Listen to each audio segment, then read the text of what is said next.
let's get started. I am actually playing 3 roles today. One is I am also the MC for this room, so I will do my own introduction. Second thing is I am also a JavaScript meetup organizer. So I have been running this for 4 years. 4 years back in Open Source India conference, myself and Ganesh felt that there is a need for the community in Bangalore to develop JavaScript communities. That's when we started a meetup group. Right now we are around 6,000 people in around 13 countries. We do monthly meetups. We organize meetups in various forums. Whatever the next 4 sessions what we are conducting now is part of the JavaScript development community. You can join at the meetup.com and then I will send you the URLs later. Yeah, so the audience profile is how many of you are web developers? Mostly I hope you use JavaScript or any other JavaScript framework mostly. Yeah. How many of you are machine learning AML programmers? Okay, yeah. So I hope since you have come here, you are interested in learning something about machine learning, maybe to get started. I think that by far the easiest way to get started I found is this one. I am lazy in terms of programming, so I try to wait for technologies when it comes easy, then that's when I learn and develop things. I am really targeting for these are the kind of audience. One is JavaScript programmers, definitely. If you are a front-end developer or a Node.js developer, definitely this is for you. Mathematician who would like to do programming, R is definitely a very favorable one for mathematicians. But I found that JavaScript with the power it gives in terms of visualization and all, certainly it will be much more beneficial than what you can do with R programming. Python programmers, you have been, definitely the machine learning community, Python has been very dominant programming language. It has been only recently that JavaScript picked up in this area, but definitely if you are a Python programmer, want to just explore the front end part of it and want to do visualization, whatever models you have trained in the back end, you want to visualize in JavaScript, definitely in the browser, JavaScript is the only language that you can really understand, interpret, so that will be an added advantage for you. People in general who are interested, to learn about the AML journey, you just want to get started. I am not covering very advanced part, but basic enough that you can get started.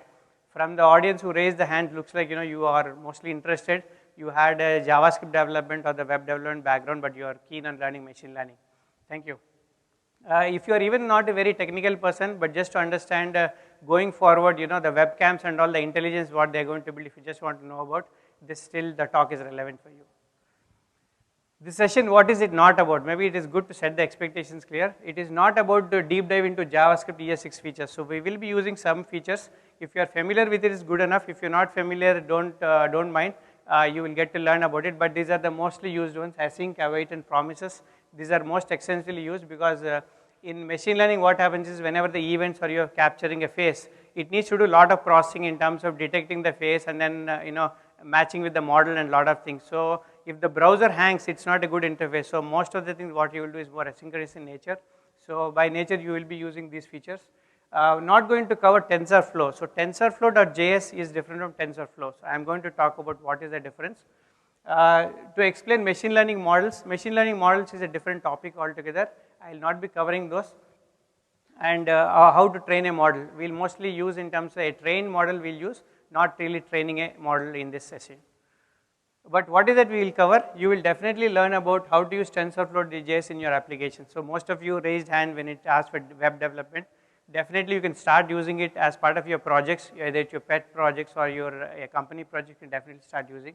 You will learn about an application face detection. So I will go a little more deeper into face API, face API.js I will go deeper into and what are the features it gives. So at the end of this session, you will be able to import a model which is already trained. There are enough models already trained. Face detection is just one of them, but there is body recognition. There are various other models, speech recognition, sound recognition, video clip. There are many others, they are already there. So you will be able to use it. So in essence, you will be able to focus mainly on the JavaScript part of the TensorFlow and also in-browser machine learning. About myself, I've been in web development since 96. I don't right now as part of the profession, I don't code, but I keep it as a hobby to ensure that I'm in touch with the technologies. I am so lazy that I wait for JavaScript to build all the capabilities. I waited for Node.js to do the backend programming. I was mostly front-end developer. I'm right now senior manager at Dell. I mostly focus on managed teams which work on web technologies, but I don't day-to-day code. But I also, as part of the curiosity, I learn about the new features of JavaScript. I was the author for the new parts in JavaScript, ES6 features mainly covering. And also I'm part of the member for Web Tech Advisory in Microsoft. We started the meetup group, as I mentioned, right? 4 years back we started this group. Right now we have various channels in which you can still stay connected. We have people from 12 other countries other than India who are members of this. We do YouTube sessions, we have various sessions. So feel free to join the community. It is meetup.com JavaScript meetup. We are 6,000 member and we are growing by the day. Definitely if you are anyone interested in web technologies can enroll here. The mission that we have kept is 50,000 programmers by 2020, which means that if you are a web developer, we have enough audience in the in the world around. So we want to ensure that we were educating the people on the web development with machine learning. 2-minute quick intro. What is so special about machine learning? The simplest form is earlier if you see if you are a computer science engineer or programmer, you mostly spend most of your time in terms of learning data structures and algorithms. Algorithms are nothing but sequentially how you want to do search, how do you want to analyze the data. You will write lot of if then else statement, lot of while loops, you will do that. So the basic difference in terms of our traditional programming and machine learning is most of the time earlier you had rules, okay? You had rules and you had given the data and you do a lot of programming and then you get the answers. The answers are mostly deterministic. You know exactly by logic that if it is going through these conditions, the output is going to be this.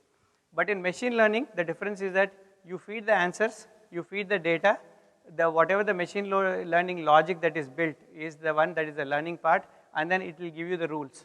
So you are actually generating the rules through the machine learning. That is the beauty of it. As you go further in the session, you will understand what I am actually referring to. If you take this as an example, this has been taken from one of the courses, TensorFlow. So typically this is how you would have coded, right? You would have coded if the speed is less than 4, then that means that you're walking. Then the next step is if you're walking or running, that's the state that if the speed is higher, you tend to do that. If the speed is in between, you do. Then if you take all the companies who are actually doing machine learning, they were actually fed up of after some time the if then else logic becomes so complex that you start, it is beyond the human nature and complexity to really digest it. So that is where the amount of code bloats and then you tend to get more bugs in the products, right? So that is when if you see the number of parameters, if you see the way world has moved, if you want to target a customer, for example, Amazon is trying to sell you something in terms of recommendation, the number of parameters that need to be personalized to really define you as a person, right, is so huge. The number of parameters varied. It is no more like if you are in the age group of 18 to 24, you like it. It matters in terms of what are your upbringing, whether you are from a city, whether you are from a town, it all matters in terms of the taste. So the number of parameters are overwhelmingly complex to make everything into a parameter and then try to define exactly what is the thing for you. These are the instances where machine learning comes in handy, where machine is actually trying to continuously understand and building the logic what is best suited for you.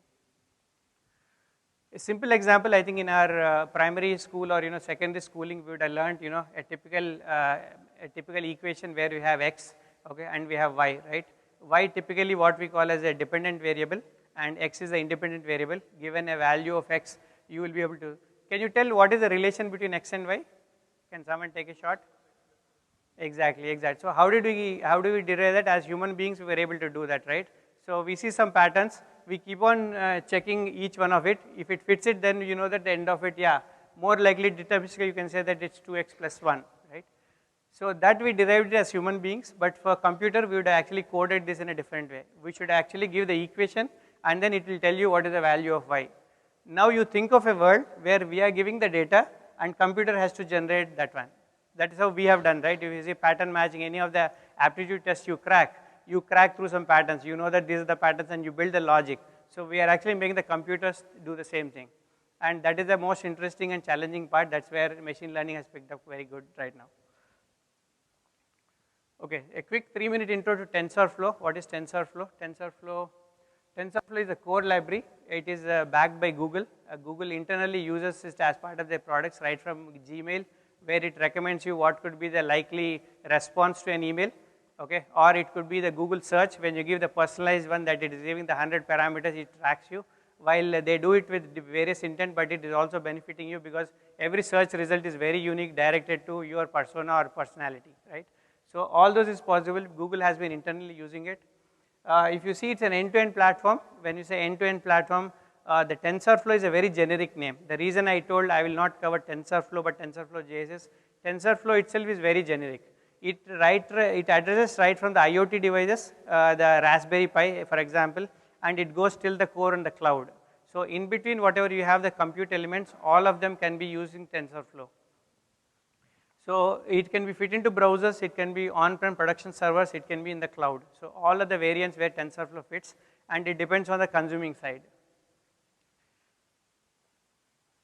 Next, these are the number of applications that Google uses. It is stopped till 2016, but definitely it's growing. TensorFlow is one of the largest open source library that is being used. If you take GitHub or any other repository, this is the most widely and most popular, and it is quite trending. A little bit history on the TensorFlow. 2011 developed at Google, built using C++, and 2015 it was open sourced in November under the Apache license 2. Anyone knows what is Apache license 2? How does it differ from other licenses? Yeah, just because we are in the open source conference, it is good that we know different types of licenses. Apache license 2.0, what it does is it says that you can use the software, you can use it for personal use, you can use it for commercial purposes, you can use it for even any purposes what you want.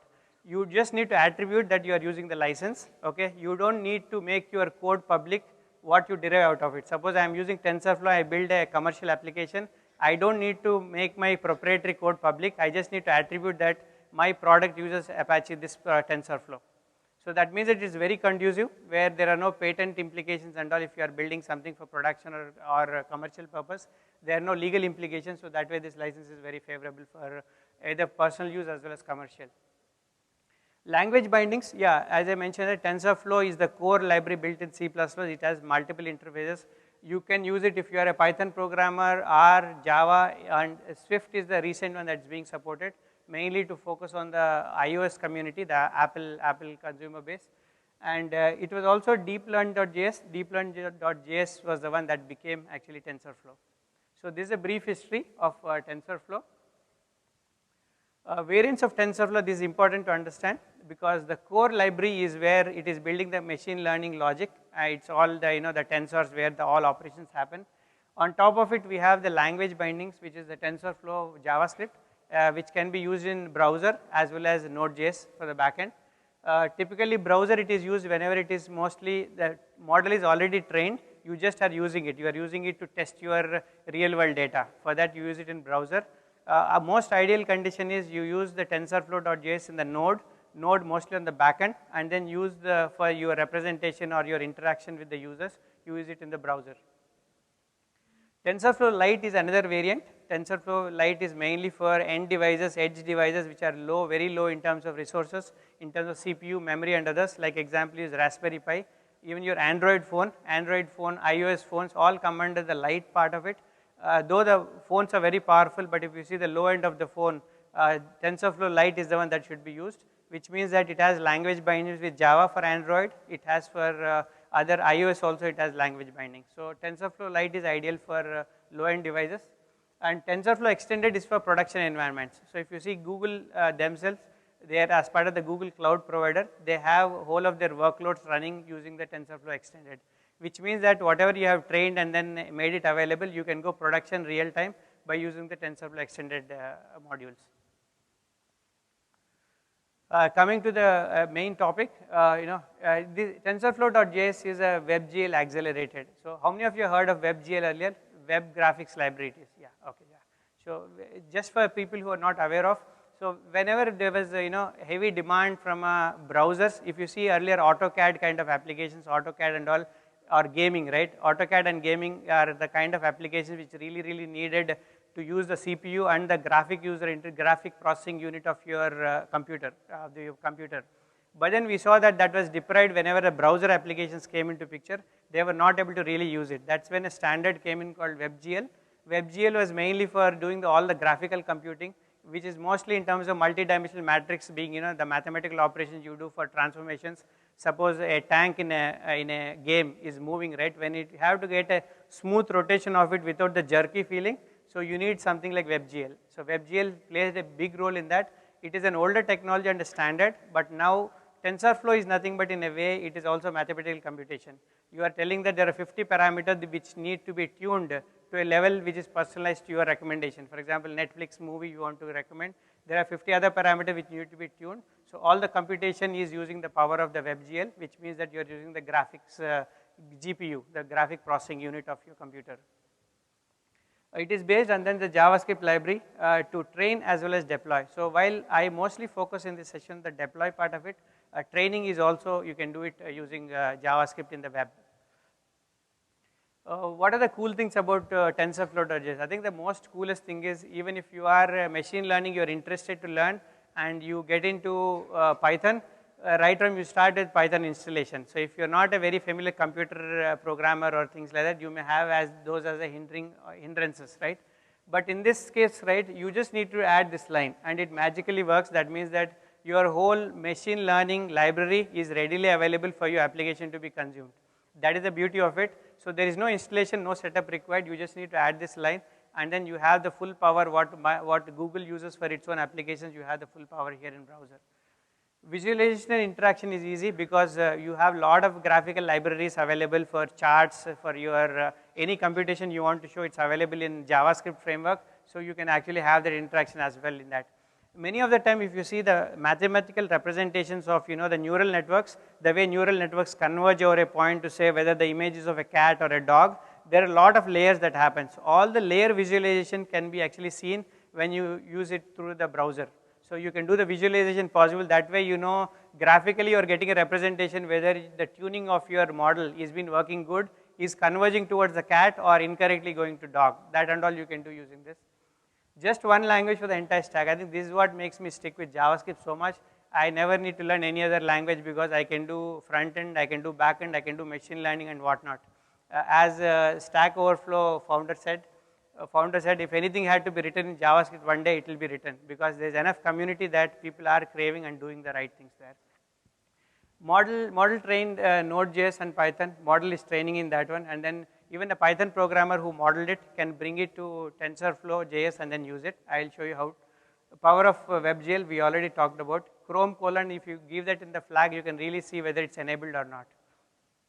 Increasing number of libraries and high-level APIs. That is, I think, as we talk, right, the Google and also the community is building a lot of libraries which are readily available. The face API.js, which I'm going to talk today, is not part of the core library Google has given, but there are people who have actually invested time and done it for us. Use sensors in the end devices. That is one of the advantages you have. These are the various layers. This is a simple architecture of Tensorflow.js. You have the high-level APIs. If you are familiar with machine learning Python, Keras is the most common one. And you have the ops level API, ops level operations API, which really is actually doing the rigorous hard job of mathematical computation for you. All the tensor matrix multiplication it's doing. At the lowest level, the runtime is actually 3 runtimes it supports.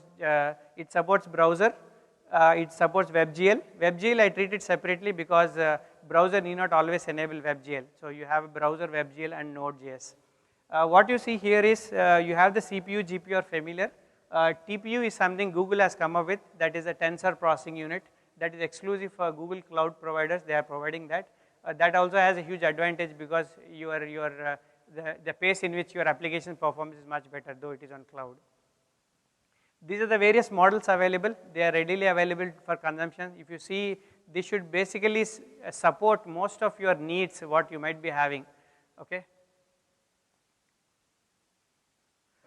In simple term, if you go out of the room and say someone asks you, hey, tell me what is a tensor. So this is the simple picture you should remember. You have a scalar, you have vector, you have matrix. Tensor is nothing but a multi-dimensional matrix in simple terms. If you want to represent speech, if you want to encode a mood, if you want to encode happiness index and other things, computers don't understand the hey, howdy and other stuff, right? So you encode everything into a numerical matrix and computation number. That is what tensor is about. It could be meaning that, 1 could be meaning that whether you are happy, 2 could be your emotion, it could be anything. So finally everything is represented in numbers, so that number crunching becomes easier. This is the smallest program you can think of a machine learning. The beauty of this program is it has all 4 steps. It has all 4 things. One is setup of the variables. This is the most simplest program you can think of. you are actually building a model. Here if you see, I am just doing, y is equal to mx. I didn't take +1, I just took mx. Then training the model, learn the good values and the coefficient, the model is getting trained. And then the last one is I have the optimizer function and the loss function. If you come across any of the very basics of machine learning, you will understand what is an optimizer function and loss function. So I'm not going to cover in detail, but it is just to ensure that if you imagine a graph that is going on, right, that ensures that the points that are there, coordinates, are coming closer to the real values and not deviating from them. So these two functions just ensure that is done. Emotion detection using TensorFlow and Face APIs. The first thing is, if you want to convert the model that I am going to show right now, it is already, a model is created. If you want to convert, this is the command line utility that is available, Tensorflow.js converter. If you do the conversion, it will finally make it into a JSON file. There is a model JSON file, or there is also another binary format that is encoded. You get those, and then you can just import it. So we will run the program from here. What the program is doing is, program has 4 files. I will share it on GitHub. You have the index.html, the main function of it, you have the header, and you have all the link to images. You have 10 images I am going to show. Each image will have a different expression, and the whole logic goes into the next part where you are loading the image into a canvas, and then there is a placeholder for showing the emotion text, whether it's happy, angry, frustrated, and all that. Then the main function does it does the face detection and then emotion detection. Face detection sees that in the whole picture there are many objects, and there is one thing called a face where there are eyes and mouth, lips, and other stuff. It tries to detect that. Then from those points, it has a 65 point index, which tells the expression whether it's smiling, happy, or sad, and various forms. So that is the emotion detector comes into picture. All this combined is what is the application I'm going to show now. I'll talk a little more about Face API. Face API is over and above created by somebody named Vincent. It implements a series of convolution neural networks. Okay, so to use it, you don't need to be really a machine learning expert. You can just directly use it for your applications. Implements SSD. SSD is nothing but single shot mobile network one. So it is heavy. It is highly optimized. There is another version called Tiny Face Detector. If you see the size of it, it is best suited for even TensorFlow Lite, where your end device is not as powerful. You can still have it. Experiential, then the MT. Okay, then you have the multi-T CNN, and these are all the things that are used, but to really use application, you don't need to have that much of knowledge on it. I'll go to demo now. One of the coolest thing, I have seen many applications developed using different APIs. Using this API is one of the coolest thing and most useful is, there's a game called Pac-Man which someone has done, and then as a more entertainment purpose. This person has done a fantastic thing. So interface with Alexa, you can show the gestures, and then you can have Alexa speak. So for people who are like have a speech problem, they can really use the sign language. It's trained for American Sign Language, which means that once it is trained, people can use it at their own pace. Okay, so in the background, I'm running a server, just so that it is the local server that I'm running. So I'm using this photo emotion detector.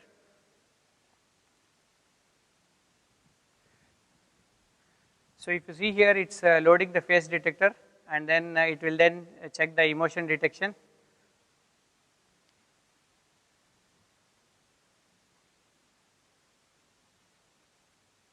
So it's looking for the faces in that. That means that the face detector is right now working using the Face API. Then it's looking for emotions right now, and it finally gave the percentage of the emotions captured based on the 65 points that it had noted down.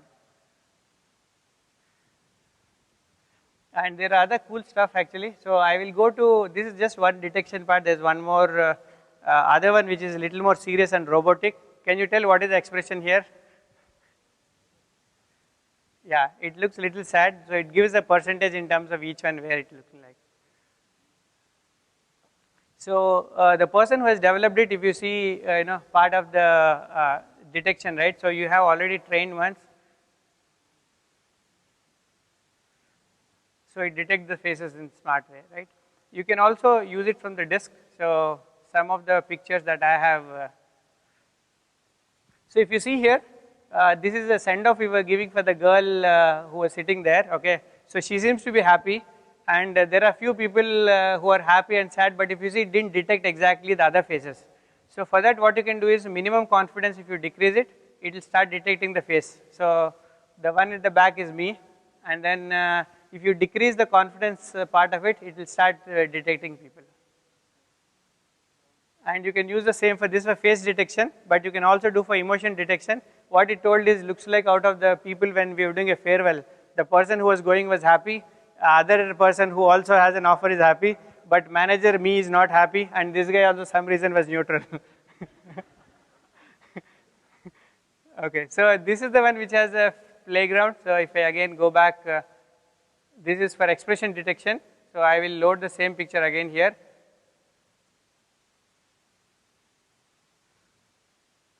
Okay, you see here detection has not worked fully.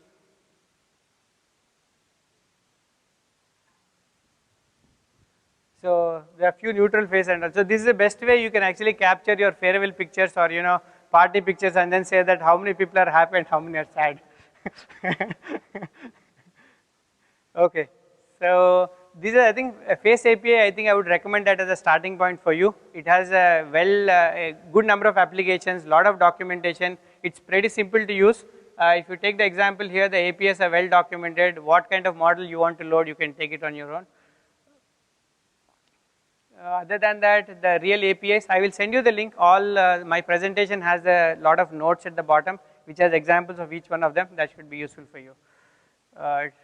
Since I am also MC for this hall, I need to finish things on time. Let me go, yeah.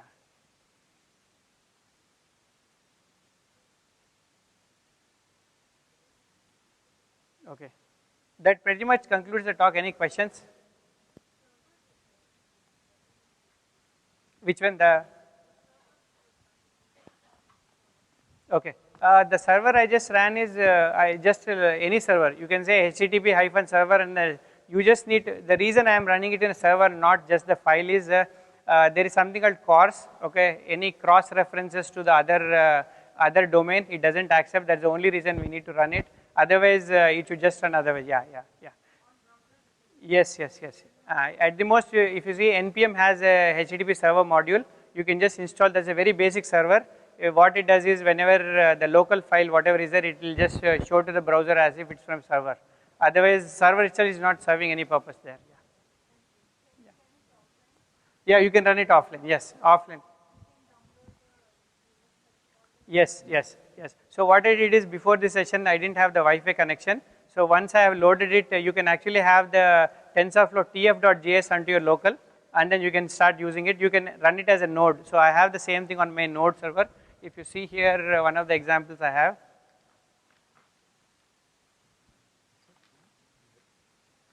So the machine learning one that I had shown, right? I was just running it as part of the node. So it is running locally. So there is nothing. Yes, we can do that. We can further tune it. That way is possible. Yeah. So can you give some brief idea that how to detect face from a continuous feed like video or something? Okay, right now whatever models we have seen so far are the still pictures. Yeah. I think I do not, there may be models which do the video capture and then try to do that. I have not come across yet. So mostly for my applications or for my learning, I have used the static pictures. Yeah. Hello sir. Is there any comparison option to comparison between two images? Comparison, yes. This has actually the comparison. If you see the Face API, the same website, it has a comparison also available. Yeah, it will tell you how much is the resemblance. That is where it will converge and say that because one person we can take pictures in different poses, right, or different age. Maybe my picture at 18-year age may be different from this. So it will tell you what is the likelihood this person is. So you can tune that. Yeah, you can do comparison also. Nothing. It is a Tensorflow.js, it's free, and also the models and library, what you're seeing, Face API and all are all free, available on net. Yeah. Yes. Pardon? Correct. So what normally we do is, whenever you do the script tag we do, right, we will tie it to a version. We can tie it to a version. Yeah, the script tag we can tie it to a version, the CDN, and it will stay there. So, Correct. Sir, can we have some other use cases for TensorFlow other than face detection? You can do many things. By the way, TensorFlow is not just for machine learning, it can be used for mathematical operations also. Can we have some use cases? Anything, suppose you want to do, let's take, right, you remove machine learning, you just say you want to use it for statistical purposes. You want to do polling and see that how things are, right, statistically you want to derive some multivariate functions, you can just do that, or graphics library, you can just replace it as a graphics functions. So if you want to load the external data set from Kaggle and all, how we can do that here? So the data set you want to load, you will use it during the training part of the model, right? Okay, where we can do that here? So what happens at the time of training, you will mostly have it as a JSON file, or it will be a CSV. Okay. You can do the import part of it. It is there part of the TensorFlow documentation. Okay. I didn't cover it because I just wanted to only cover the remaining. Okay, thank you. Can we do the entity recognition as part of Tensorflow.js? Pardon, sorry? Can we do natural entity recognition, recognizing the text in the PDF files at the browser level itself? Yes, yes, we should be able to do that. Yes. Do we have models for that already? There are models. If you see whatever I captured, right? So there are models for that. If you see the handwritten number recognition is there. So similarly, there are ones for text recognition also. Does it support PDF and other unstructured? PDF, I am not sure. I think it should be. I am not sure. I have not seen PDF specific, but generally text is available. It's there? Okay, sure. My question is that, is there any specific setting here? Yeah, okay. Yeah. Is there any specific setting is required in our browser or in web server? If it is there, then please guide us. As I mentioned, if you want higher performance to use the WebGL, you go to Chrome:/flags, and then you will see there is something called experimental and you go WebGL. You need to enable it. By default, it should be enabled. So that way, there is no other setting that you need to do. It should just work out of Chrome or any other browser. Sir, my question is, for that particular one picture, you reduce the confidence level, so we will able to get the picture of all the humans. So sometimes it's happened, we reduce the confidence level and we get the box where there is no picture. Correct. So if we have 1,000 picture, how we are confident that all boxes ticked are the faces? If we reduce the confidence, there will always a decrease in the you can say accuracy of the computer. Correct. So how can we change the algorithm? Can we have the right to change the algorithm which are written for the TensorFlow? Yes. So if you see Face API itself is freely available. The whole code is available. What Face.api Vincent, the founder or the creator, has done is he has trained with whatever publicly available faces and all, whatever everyone Kaggle and all the people use, right? He has used those thousands of almost 65K or 35K pictures he has taken and then trained it.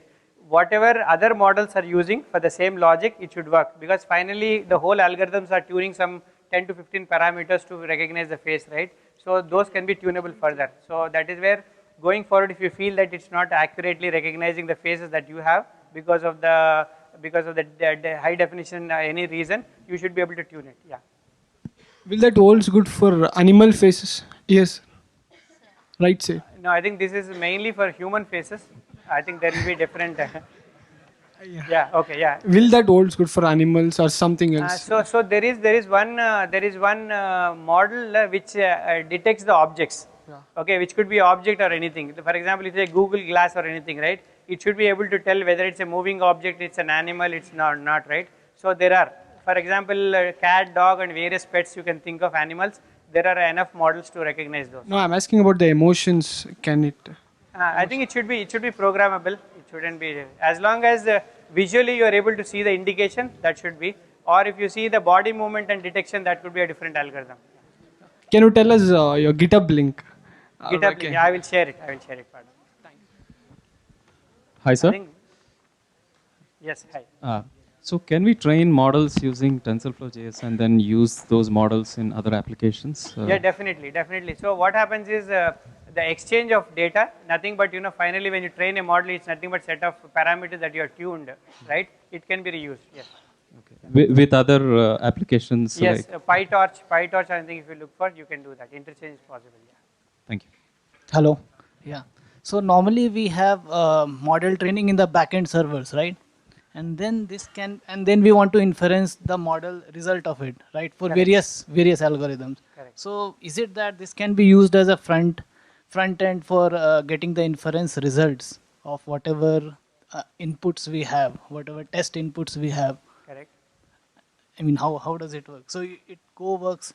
So okay, there are two parts to it. One is using JavaScript and TensorFlow. Otherwise, you can do full end-to-end. If you see, there are various stages in neural network processing, right? Okay. Training the data and then tuning it and further testing it and then deploying it. All of them can be done through this. End-to-end. I mean, Yes. it can be integrated with a backend server, which Yes, can yes. be of other languages or Yeah, other. yeah, yeah. Okay. It's fully integrated. That's where you see Google are also able to use it for their own production environment. What kind of performance can we get from this in a production kind of environment? From When you say TensorFlow.js? performance, because it's a more browser driven one, which means the end user device has a huge say in terms of how the performance is. Say like it's a normal laptop, like some normal consumer is using it for Correct. any normal business application. Correct. What kind of performance would I get from this? Like how viable is it to use it in a production? Yeah, like sure, proper sure. product? So good question actually, because if you see the way we tune our web performance, the graphics, right? If it is a low-end mobile, you know that with CSS you detect that it is not a high-end mobile or the screen space is lesser. The same kind of tuning is possible. I have tried the same with the other model. One is the tiny model that was there, right?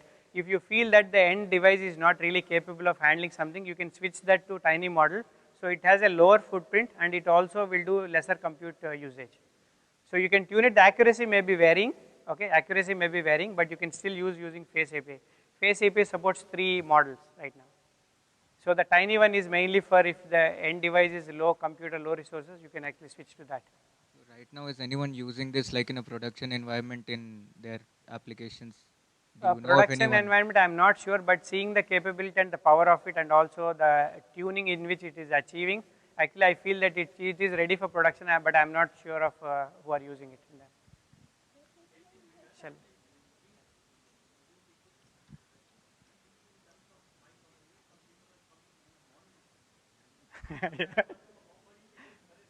yes, it is possible. I think one of the video that has shown Face API is the moving one. I think related to the video we can capture. It is seen there. Yeah. I will cut it short. Sorry, because I think we need to switch to next talk. I think I am available actually till go ahead. Yeah. So it supports all the algorithms which is supported by TensorFlow. Pardon? It supports all the algorithm which is supported by TensorFlow. Most of it, not all. Most of it. Okay. Okay, most of it, and as I mentioned, it is under development. There are a lot of other things which are not yet there, being developed in TensorFlow. Yeah. Okay, thank you. Face API has the ability to take pictures, or we have to upload it? What is it? Face API has the ability to take pictures, or we have to upload? Yeah, it has. Actually, in other one, Face API only, it has a runtime environment where from webcam you can take a picture and it will detect the face coordinates and then it will show you. And yeah, it will allow to upload the pictures also? Yes.